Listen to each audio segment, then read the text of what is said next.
on to week 4 of my picnic on the beach blankets. And after last week's food-filled rows, which I know so many of you loved crocheting as much as I did, we're moving on to the beach activities. So this week's rows are inspired by those beach activities. We've tucked into our food, we're feeling a little bit full, it's now time to move a little bit, help the food go down and take part in some fun beach activities together. So we've got searching for shells, so that our first stitches are inspired by the classic seaside shell, and we've got some classic crocheted shell stitches. It's amazing what the sea just keeps on giving us, and each time I come down here there's more things to discover as we walk along the strand line.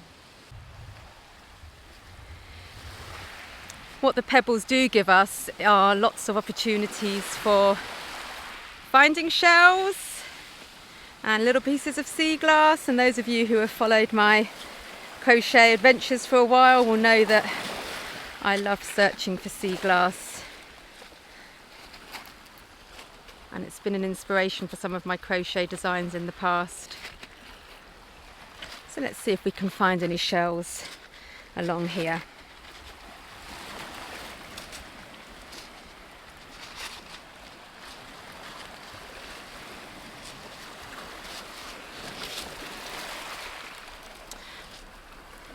No shell, but this here, just see that with the hole in, that's I think they call them hagstones, stones that have these holes naturally formed by the action of the sea, and I'm sure there's a real science to it, but they're really quite special.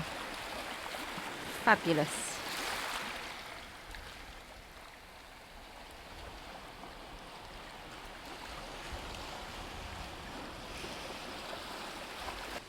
And next, our stitches are inspired by sandcastles. Maybe some of the younger members of your picnic gathering will enjoy making sandcastles.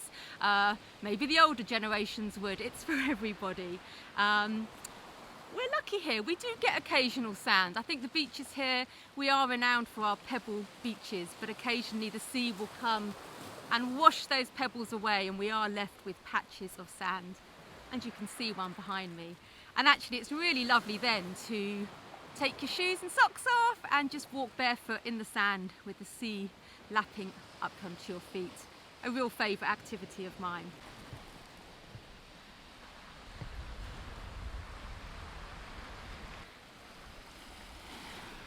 The tide's going out now, so obviously earlier on it would have been right up to there and I could have walked really nicely with the sand between my toes in the water, but now I'm going to have to walk on a few pebbles to get my feet into the sea. It's okay, we're used to it here, walking on the pebbles. Not as comfortable as the soft sand, but here we go. Yay, it's worth it. Woo!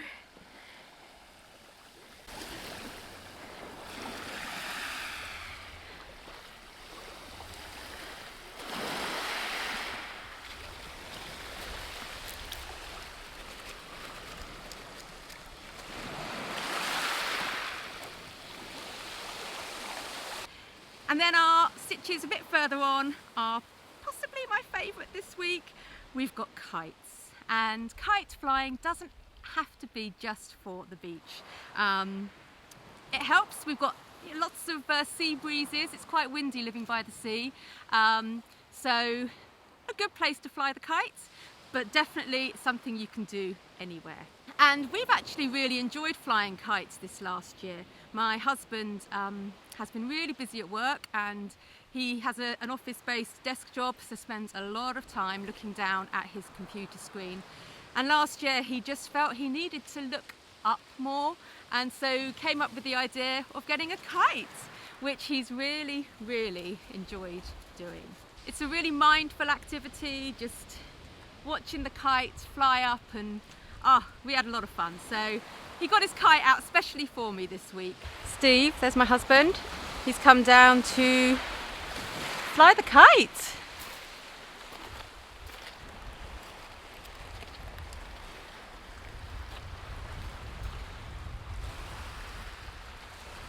Okay, I'm holding it now. I've been given orders to throw it up. You ready? Okay, let's go. I'm not sure that helped. I don't think there's enough wind. It's really dropped now. How lovely. Well, not if you want to fly a kite, but...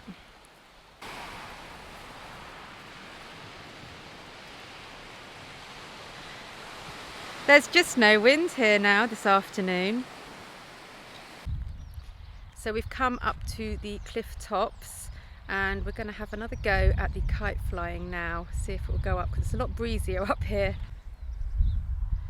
So we're going to try and fly this kite. Yay, definitely a lot more wind up here.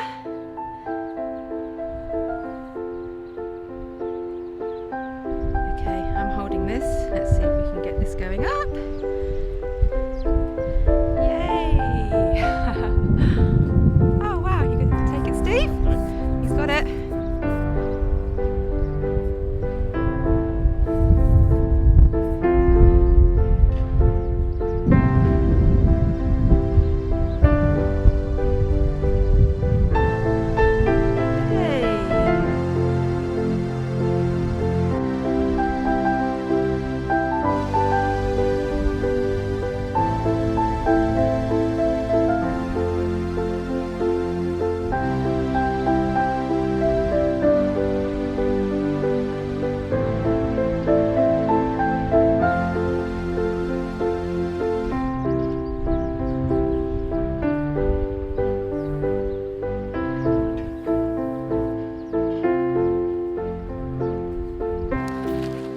So we're on week 4 of the crochet along,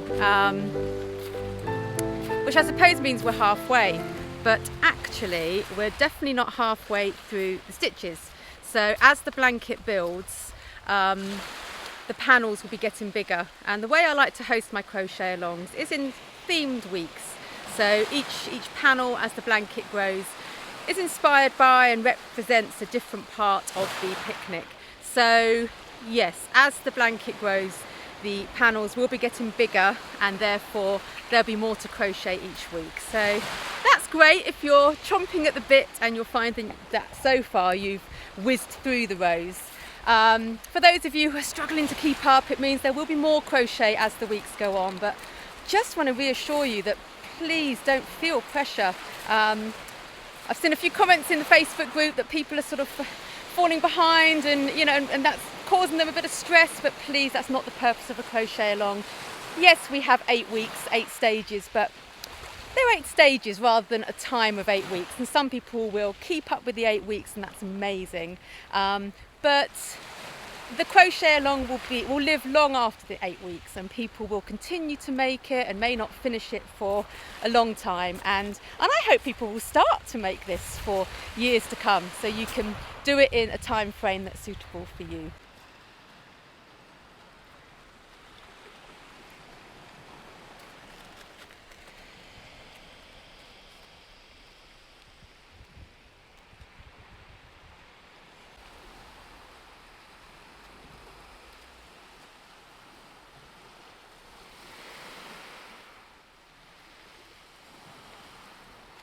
So enjoy crocheting the picnic beach activity inspired rows this week, and then next week we're going to be doing our Tunisian entrelac gingham squares again, but I have discovered a way that we can carry the yarn on the colour change rows, so I'm going to be doing a tutorial for that, so there definitely won't be as many ends to weave in if you don't want there to be, because obviously well, I'll talk about it on the tutorial, but it doesn't give quite as neat a finish at the back because obviously you can see the trailing yarns a little bit, but it's a good technique and definitely minimises those ends. So that's next week, but enjoy the kites, the shells and the sandcastles. Thanks for watching.